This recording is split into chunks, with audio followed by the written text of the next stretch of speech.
நம்ம எல்லாருமே ரிட்டையர்மெண்ட்டுக்காக national pension ஸ்கீமில் இன்வெஸ்ட் பண்ணலான்னு யோசிப்போம். பட் இதில் பார்த்தீங்கன்னா, டயர் 1, டயர் 2ன்னு நிறைய அக்கவுண்ட்ஸ் இருக்குது. இது மட்டும் இல்லாமல் நிறைய அசெட் கிளாஸஸும் இருக்குது. இதில் எதில் நம்ம இன்வெஸ்ட் பண்ணால் நம்மளுக்கு பெட்டர் ரிட்டர்ன்ஸ் கிடைக்குன்ற ஒரு டவுட் இருக்கும். அது மட்டும் இல்லாமல் மாதம் மாதம் இதில் எவ்வளோ இன்வெஸ்ட் பண்ணணும், ஒரு 20 வருஷம் கழிச்சு இன்ஃப்ளேஷனில் அட்ஜஸ்ட் பண்ணி பார்க்குறப்போ அந்த டைமில் என்ன ஒரு அமௌண்ட் நம்மளுக்கு கிடைச்சா பெட்டராக அன்ன தேதிக்கு செலவு மேனேஜ் பண்ணுறதுக்கு ஈஸியாக இருக்கும் அப்படின்ற எல்லா டவுட்டும் இருக்கும். இது எல்லாத்தையுமே லைவாக என்பிஎஸ் கால்குலேட்டரில் உங்களுக்கு சிமுலேட் பண்ணி காட்டுறேன். வீடியோவை ஸ்கிப் பண்ணாமல் ஃபுல்லாக பாருங்கள். என்பிஎஸை பொறுத்த வரைக்கும் 2 அக்கௌண்ட் இருக்குது. டயர் 1, டயர் 2ன்னு 2 இருக்குது. டயர் 1ல் பார்த்தீங்கன்னா ஜென்ரலாக அதில் நிறைய ரெஸ்ட்ரிக்ஷன் இருக்கும். ஒன்ஸ் நீங்கள் இன்வெஸ்ட் பண்ண ஸ்டார்ட் பண்ணிட்டீங்கன்னா 60 வயசு வரையும் அதில் போடுற ஃபண்டை எடுக்க முடியாது. இதுதான் ஃபஸ்ட்டு. இதேமாரி டயர் 2 அக்கௌண்ட் எடுத்திங்கன்னா இதில் எந்த ரெஸ்ட்ரிக்ஷனும் இல்லை. எப்போ வேணால் நீங்கள் காசு போடலாம், எப்போ வேணால் எடுக்கலாம். இது பார்த்தீங்கன்னா ரிட்டையர்மெண்ட்டுக்கு அவ்வளோ அப்ராப்ரியேட்டான ஃபண்ட் இல்லை. அதனால் நம்ம டயர் 2வை கம்ப்ளீட்டாக அவாய்ட் பண்ணிடலாம். ஸோ இதில் நிறைய அசெட் கிளாஸஸ் இருக்குது. ஓகேங்களா? இந்த அசெட் கிளாஸஸை பேசிக்காக நீங்கள் எப்படி ஞாபகம் வச்சுக்கலாம்னா, நம்ம ஹார்ட்டுக்கு இசிஜி எடுக்கிறோம் இல்லையா, அதை பேசிக்காக ஞாபகம் வச்சுக்கோங்க. இங்கே கொடுத்துருக்காங்க பாருங்கள், இசிஜி ப்ளஸ் ஏ ஞாபகம் வச்சுக்கோங்க. அப்போது ஈனா என்னென்னா ஈக்விட்டி, சீனா கார்பரேட் டெப்ட், ஜீனா கவர்மெண்ட் பாண்டு, ஏன்னா ஆல்டர்னேட் ஃபண்ட். இந்த ரேட்ஸு இந்த மாதிரிலாம் அவங்க இன்வெஸ்ட் பண்ணுவாங்க. எதுக்கு இந்த டேர்ம்ஸ் இங்கே கொடுத்துருக்காங்கன்னா, நம்ம இதில் இன்வெஸ்ட் பண்ணுற காசை எந்த அசெட் கிளாஸில் எடுத்துகிட்டு போய் இன்வெஸ்ட் பண்ணுவாங்க அப்படின்றது தான் இங்கே மென்ஷன் பண்ணியிருக்காங்க.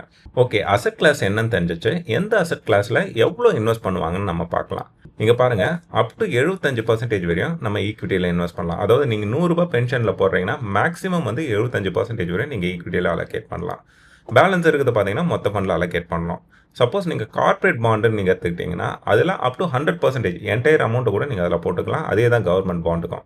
ஆல்டர்னேட் ஃபண்டு பார்த்தீங்கன்னா மேக்ஸிமம் 5% தான் போட முடியும். மொத்தம் உங்களுக்கு இங்கே பார்த்தீங்கன்னா 5 இன்வெஸ்ட்மெண்ட் சாய்ஸஸ் இருக்குது. ஒன்று லைஃப் சைக்கிள் 75, அடுத்தது பார்த்தீங்கன்னா 50, 25 அக்ரெசிவ். இப்போ இங்கே பார்த்தீங்கன்னா 75 பக்கத்தில் ஹைன்னு போட்டிருக்காங்க. ஹைன்னா ஹை ரிஸ்க்குன்னு அர்த்தம். மாட்ரேட்னா மாட்ரேட்டான ரிஸ்க் இருக்குன்னு அர்த்தம். லோனா லோ ரிஸ்க். அக்ரெசிவ்னா இது எல்லாத்த விட அதிகமான ரிஸ்க் இருக்குன்னு அர்த்தம். இந்த 75 எதை குறிப்பிடுதுன்னு பார்த்தீங்கன்னா, உங்கள் ஈக்விட்டி பர்சன்டேஜ். ஒன்ஸ் நீங்கள் என்பிஎஸ் இன்வெஸ்ட் பண்ண ஸ்டார்ட் பண்ணதுக்கப்புறம் சப்போஸ் நீங்கள் இந்த ஆப்ஷன் சூஸ் பண்ணுறீங்க, லைஃப் சைக்கிள் 75 சூஸ் பண்ணிங்கன்னா 75% ஸ்டார்டிங்லேயே ஈக்விட்டியில் இன்வெஸ்ட் பண்ணிடுவாங்க. அதுக்கப்புறம் 15 ஈன்னு கொடுத்துருக்காங்க இல்லையா, உங்கள் 55 வயசு ஆகிறப்போ கொஞ்சம் கொஞ்சமாக குறைச்சிட்டு அதை 15% ஆக்கிடுவாங்க. எப்படின்னா வருஷம் வருஷம் ஒரு 1%, 2% அப்படியே குறைச்சிக்கிட்டே உங்கள் 55 வயசு நீங்கள் ரீச் பண்ணுறப்போ அது 15% எடுத்துகிட்டு வந்துடுவாங்க. இதே லைஃப் சைக்கிள் 50ல் பார்த்தீங்கன்னா 50%லேருந்து ஸ்டார்ட் பண்ணுவாங்க. உங்கள் 55 வயசில் அது 10% மாறிடும். இதேமாரி தேர்டு பார்த்தீங்கன்னா 25ல் ஆரம்பித்து 5ல் போய் முடியும். எதுக்கு இது மாதிரி ஸ்டார்டிங்கில் அதிகமாக போட்டு அப்படியே கொஞ்சம் கொஞ்சமாக அதை கம்மி பண்ணுறாங்கன்னா, உங்கள் ஏஜ் இன்க்ரீஸ் ஆக ஆக ரிஸ்க் ஃபேக்டரை கம்மி பண்ணுன்றதுக்காக தான் இந்த ப்ரொப்போர்ஷனை கொஞ்சம் கொஞ்சமாக ஆட்டோமேட்டிக்காக கம்மி பண்ணுறாங்க. இதே இந்த ஃபோர்த் ஆப்ஷன் அக்ரெசிவ் ஃபண்டு நீங்கள் எடுத்துக்கிட்டிங்கன்னா ஸ்டார்டிங்லேயே 50%லேருந்து ஆரம்பிப்பாங்க. இந்த 50% குறைக்கவே மாட்டாங்க. உங்கள் 45 வயசு வரையும் பார்த்தீங்கன்னா இது 50லேயே மெயின்டைன் பண்ணுவாங்க. 45 வயசுக்கு அப்புறம் கொஞ்சம் கொஞ்சமாக குறைச்சி உங்கள் 55 வயசுக்குள்ளே அது 35% மாற்றுவாங்க. இது 4த்தையும் தாண்டி 5வது ஒரு ஃபண்ட் இருக்குது. அதுதான் ஆக்டிவ் சாய்ஸ்ன்னு சொல்லுவாங்க. அப்படின்னா உங்களோட இன்வெஸ்ட்மெண்ட் ஸ்டைலை உங்ககிட்டயே கொடுத்துருவாங்க. பட் ஸ்டில் பார்த்தீங்கன்னா இந்த லிமிட்டேஷன் அதில் இருக்கும். இந்த லிமிட்டேஷனுக்குள்ளே எப்படி வேணால் நீங்கள் அலோகேட் பண்ணிக்கலாம். இப்போ தியரி போகுதுன்னு நினைக்கிறேன். டேரெக்டாக அந்த கால்குலேட்டருக்குள்ளே போய்ட்டு நான் உங்களுக்கு எக்ஸ்பிளைன் பண்ணுறேன். இப்போ பாருங்கள், இந்த கால்குலேட்டருக்குள்ளே பென்ஷன் கால்குலேட்டர் இது 2 ஆப்ஷன் கேட்குது. நீங்கள் கவர்மெண்ட் எம்ப்ளாயா நான் கவர்மெண்ட் எம்ப்ளாயின்னு கேட்குது. நான் கவர்மெண்ட்டுன்னு கொடுத்துட்டேன். இதில் ஆக்டிவ் சாய்ஸ் கொடுத்துட்றேன். அது லாஸ்ட்டாக நான் சொன்னேன் இல்லையா. ஸோ அப்படி கொடுக்குறப்போ இது என்ன கேட்குதுன்னா, ஈக்விட்டியில் மேக்ஸிமம் 75% வரையும் போடலாம். நீங்கள் எவ்வளோ போட விரும்புகிறீங்க அப்படின்னு சொல்லிட்டு கேட்குது. ஸோ இங்கே நான் 60% போட்டுக்கலாம், 50 போட்டுக்கலாம். நான் இங்கே பார்த்தீங்கன்னா 75 போட்டிருக்கேன். கவர்மெண்ட் பாண்டில் ஒரு 15% போட்டிருக்கேன். கார்பரேட் டெப்டில் ஒரு 10% போட்டிருக்கேன். ஸோ மொத்தத்தையும் சேர்த்து எனக்கு 100% ஆயிடுது. என்னோட டேட் ஆஃப் பர்த் 1 ஜூன் 1919 போட்டிருக்கேன். 36 வயசு. ஸோ எக்ஸிஸ்டிங் கார்பஸ் எதுவுமே இல்லை, 0ன்னு போட்டிருக்கேன். மாதம் ஒரு 10,000 ரூபாய் நான் ஸ்பெண்ட் பண்ணலான்னு இருக்கேன் அப்படின்னு சொல்லிட்டு இங்கே ஒரு 10,000 ரூபாய் போட்டேன். இப்போ இங்கே பாருங்கள், நீங்கள் எந்த ஏஜ் வரையும் இந்த 10,000 ரூபாய் மாதம் கான்ட்ரிபியூட் பண்ண விரும்புகிறீங்கன்னு கேட்குது. நான் 60 வயசுன்னு போட்டிருக்கேன். இது வேணும்னா நீங்கள் இன்க்ரீஸ் பண்ணாலும் பண்ணிக்கலாம். அதேமாதிரி ரிட்டையர்மெண்ட்டுக்கு அப்புறம் இப்போ 60 வயசு நான் இங்கே போட்டிருக்கேன். 60 வயசில் நான் ரிட்டையர் ஆயிடுறேன். இப்போ அந்த காசை நான் இமீடியட்டாக எடுக்க விரும்பல, ஒரு 5 வருஷம் கழிச்சு எடுத்துக்கிறேன்னா நீங்கள் 65 நீங்கள் போட்டுக்கலாம், இங்கே மாற்றிக்கலாம். அடுத்த ஆப்ஷன் ஆனுவல் இன்க்ரீஸ். ஸோ நான் வருஷம் ஒரு 7% ஸ்டெப் அப் பண்ண விரும்புகிறேன். இது எவ்வளோ வேணுமோ நீங்கள் போட்டுக்கலாம், 8, 10 எவ்வளோ வேணுமோ நீங்கள் போட்டுக்கலாம். அதுக்கப்புறம் இது பாருங்கள், இது ரொம்ப ரொம்ப இம்பார்ட்டண்ட். இந்த ஆன்விட்டி ரேஷியோ பர்சன்டேஜ் எவ்வளோ நீங்கள் ரிட்டையர்மெண்ட் ஆனதுக்கப்புறம் நீங்கள் எடுக்க போகிறீங்க அப்படின்ட்டு கேட்குது. அதாவது ரிட்டயர்மெண்ட்டுக்கு அப்புறம் உங்கள் ஃபுல் கார்பஸ் இருக்கும் இல்லையா, அந்த ஃபுல் கார்பஸில் எவ்வளோ பர்சன்டேஜ் வந்து நீங்கள் லம்சமாக எடுக்க போகிறீங்க, எவ்வளோ பர்சன்டேஜ் வந்து அந்த அக்கௌண்ட்டுக்குள்ளேயே வச்சுக்கிட்டு மாதம் மாதம் பென்ஷனாக வந்து வித்ட்ரா பண்ண போகிறீங்க அப்படின்னு கேட்குது. நான் இப்போ இங்கே வந்து 50% நான் லம்சமாக எனக்கு வேணும் அப்படின்னு கேட்குறேன். மீதி 50% எனக்கு அக்கௌண்ட்டில் இருந்தால் ஓகே அப்படின்னு சொல்லிட்டு போட்டுக்கிறேன். ஓகேங்களா? இப்போ இங்கே ஆன்விட்டி ரேட் ஆஃப் பர்சன்டேஜ்னு ஒன்று கொடுத்துருக்காங்க. இது என்னென்னா, ஃபைனலாக நம்ம ரிட்டையர் ஆனதுக்கப்புறம் மாதம் மாதம் நம்ம பென்ஷன் கொடுக்குறாங்க இல்லையா, எவ்வளோ பர்சன்டேஜ் நம்ம கார்பஸ்லேருந்து எவ்வளோ பர்சன்டேஜ் அவங்களால மாதம் மாதம் கொடுக்க முடியும் அப்படின்றது தான் இந்த ரேட்டு கொடுத்துருக்காங்க. இது பார்த்தீங்கன்னா இப்போதைக்கு அவங்களால சொல்ல முடியாது, நம்மளாலே இது தெரிஞ்சுக்க முடியாது. மோஸ்ட்லி பார்த்தீங்கன்னா ரிட்டையர் ஆனதுக்கப்புறம் தான் இது தெரியும். அதனால் நான் என்ன பண்ணுறேன்னா, குத்து மதிப்பாக ஆவரேஜ் ஒரு 6 to 7% வரையும் அது வரதுக்கான ப்ராபபிலிட்டி இருக்குது நெக்ஸ்ட்டு 20 இயர்ஸ் கழிச்சு. அதனால் நான் ஒரு 6.25% போட்டுக்கிறேன். இப்போ இன்னி இருக்கிற விலைவாசிக்கு அதேமாரி 20 வருஷம் கழிச்சு பார்த்தீங்கன்னா, இப்போ ஃபார் எக்ஸாம்பிள் இன்றைக்கி உங்களுக்கு ஒரு 30,000 இருந்தால் போதுன்னா, உங்களுக்கு வந்து அதே 20 வருஷம் கழிச்சு ஒரு 1,00,000 இருந்தால் தான் அதே செலவை நீங்கள் மேனேஜ் பண்ண முடியும்.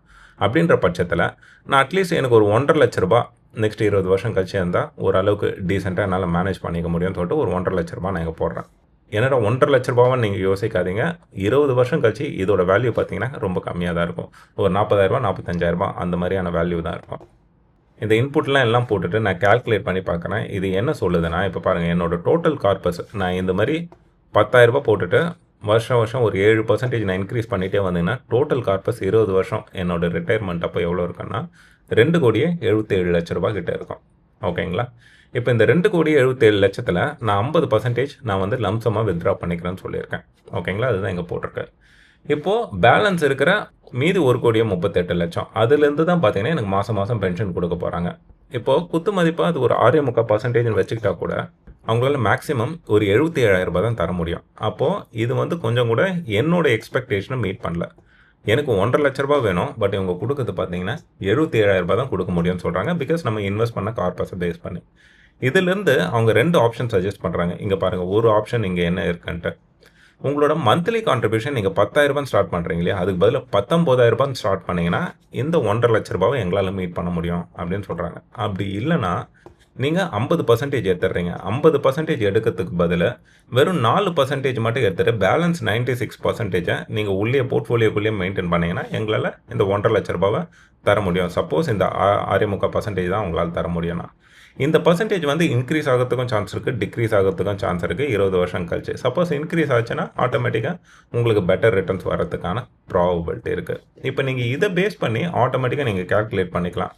உங்களுக்கு என்ன அமௌண்ட்டு 20 வருஷம் கழிச்சு வந்தால் பெட்டராக இருக்கும் அப்படின்னு சொல்லிட்டு இன்ஃப்ளேஷன் அட்ஜஸ்ட் பண்ணி நீங்கள் ஒரு அமௌண்ட் வச்சுருக்கீங்கன்னு வச்சுக்கோங்க. எனக்கு ஒரு 2,00,000 வந்தால் பெட்டராக இருக்கும், இல்லை 1,00,000 வந்தால் பெட்டராக இருக்கும்னா, ஸோ அதை வச்சு நீங்கள் ஒரு ஆவரேஜ் பர்சன்டேஜ் போட்டு பார்க்குறப்போ ஆட்டோமேட்டிக்காக நீங்கள் எவ்வளோ மாதம் மாதம் போட்டு வரணுன்றது உங்களுக்கு கிளியராக தெரிஞ்சிடும். அதை பேஸ் பண்ணி உங்கள் என்பிஎஸ்ஸை உங்கள் ரிட்டையர்மெண்ட்டை நீங்கள் ப்ராப்பராக பிளான் பண்ணிக்கலாம். இந்த வீடியோவில் ஷேர் பண்ண இன்ஃபர்மேஷன் உங்களுக்கு பிடிச்சிருக்குன்னு நம்புறேன். பிடிச்சிருந்ததுன்னா சேனலுக்கு சப்ஸ்கிரைப் பண்ணுங்கள். சப்போஸ் உங்களுக்கு ஏதாவது சஜஷன் இருக்குது, இதை கவர் பண்ணால் பெட்டராக இருக்கும், இல்லை இதை மாற்றிக்கிட்டால் பெட்டராக இருக்கும் அப்படின்னு தோணுச்சுன்னா கூட கமெண்ட் செக்ஷனில் போட்டு விடுங்க. கண்டிப்பாக பார்த்துட்டு நான் எப்படி இன்னும் பெட்டராக இம்ப்ரூவ் பண்ணலான்னு கண்டிப்பாக யோசிக்கிறேன். இதேமாதிரி இன்னொரு இன்ட்ரெஸ்டிங் வீடியோவில் பார்க்கலாம். அது வரைக்கும் பாய் ஃப்ரம் ராம்.